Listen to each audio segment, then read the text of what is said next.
The topic for this video is formulation of linear programming problems. So in some questions we have to formulate the problem itself first. Then we can solve the problem with the help of simplex method or with the help of graphic method.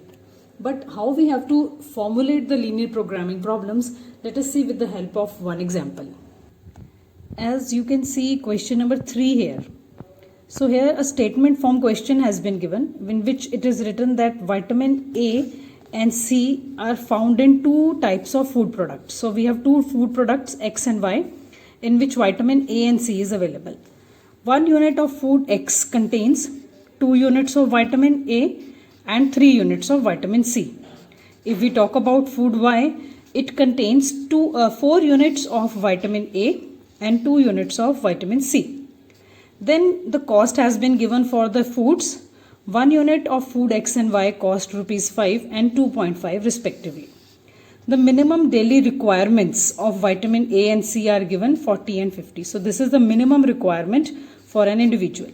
Now the question is assuming that anything in excess of daily minimum requirements of vitamin A and C is not harmful, we have to find the optimal mix of food X and Y at the minimum cost.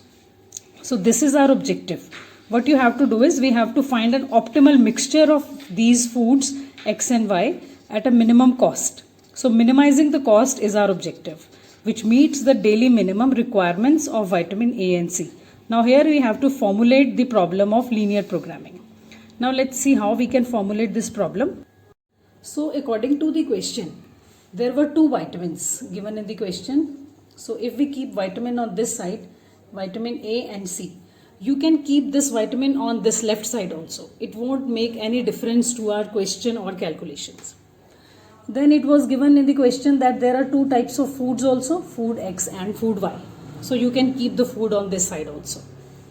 The first line of the question was 1 unit of food X. First we are talking about food X. So 1 unit of food X contains 2 units of vitamin A. Food X and vitamin A, 2 units. And food X contains 3 units of vitamin C. So this is the first line of the question. Food X contains 2 units of vitamin A and 3 units of vitamin C. Then in the second line of the question it was given 1 unit of food Y. Now we came to the food Y. Food Y contains 4 units of vitamin A. So 4 units under vitamin A and 2 units under vitamin C. So this information is given. After that it is given that 1 unit of food X and Y. The cost of food X and Y is given, which is our objective also in the question. 5.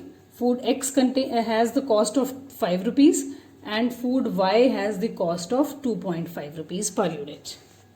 Then it was written that anything in excess is not harmful. It means maximum requirement is fulfilled. After that if you are consuming, it is not harmful. Then we have to find the optimal mixture. Another thing given in the question was minimum daily requirement of A and C.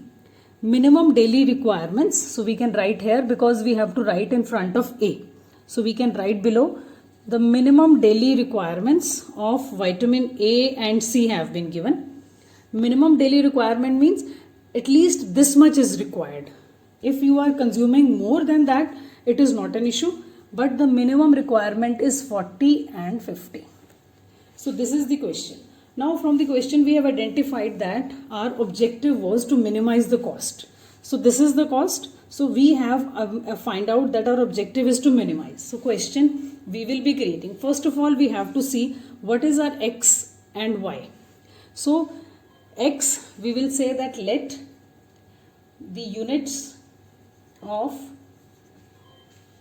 food X consumed is equals to X1 and let the units of food Y to be X2. So we can name them as small x1, small x2 or small x or y, or you can even keep this the same.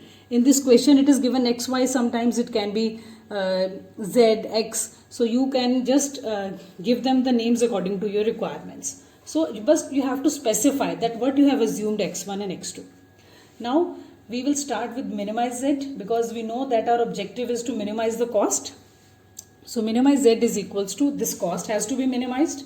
This is our objective, 5x1 plus 2.5x2. So this is how our objective function will be created, 5x1 plus 2.5x2. Then we will just create the constraints subject to. Now you can see this is the minimum requirement. Now this will create our first constraint. Our first constraint will be 2x1, this is x1, x2 plus 4x2. Minimum requirement means at least this much is required. So we can require more than that also. We can consume more than that also. So greater than and equal to 40. The second constraint will be from this side, that is 3x1 plus 2x2 greater than and equal to 50. So first constraint relates to vitamin A and the second constraint relates to vitamin C. So all the information that was given, we have used it.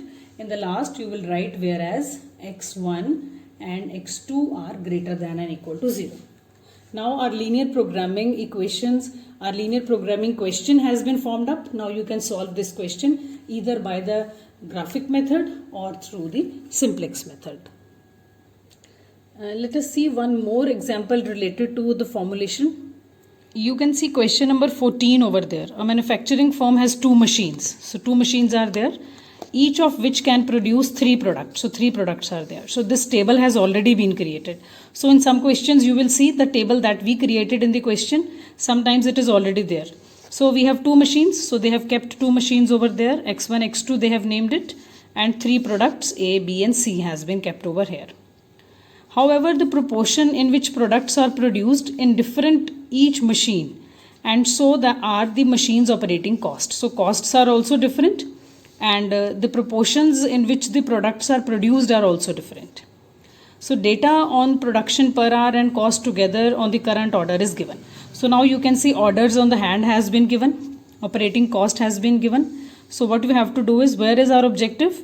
Apply the simplex method to find number of production hours needed to fulfill the orders on hand at minimum cost. So this is our objective, to minimize the cost. Now from here you can see this is the operating cost which we will minimize. This will lead to minimize z is equals to 9x1 plus 10x2. And from here we will create 3 constraints like that. So our question is of minimization that we will come to know from the objective with which we have to create this problem. Now they have given that machine has been named as x1. So we will write that let the units produced by machine 1 is x1 and machine 2 is x2. 3 constraints will be created like this and the cost will lead to minimize z. So let us see how we will write it. So as we have seen that machine 1, so we will just assume let units produced on machine 1 is equals to x1. So we have assumed that the units produced on machine 1 is x1. Similarly, the units produced on machine 2 will be x2. Now the table has been given in the question, so directly we will start with our formulation. There we saw that cost was given 9 and 10. So minimize z, 9x1 plus 10x2. The constraints that I have just shown you how we will make that. So for the A product, the constraint will be 2x1 plus 4x2 greater than and equal to 50. The second constraint will be 4x1 plus 3x2 greater than and equal to 24. And the third will be 3x1 plus 2x2 greater than and equal to 60. And in the last we will write whereas x1, x2 are greater than and equal to 0. This is the non-negativity constraint.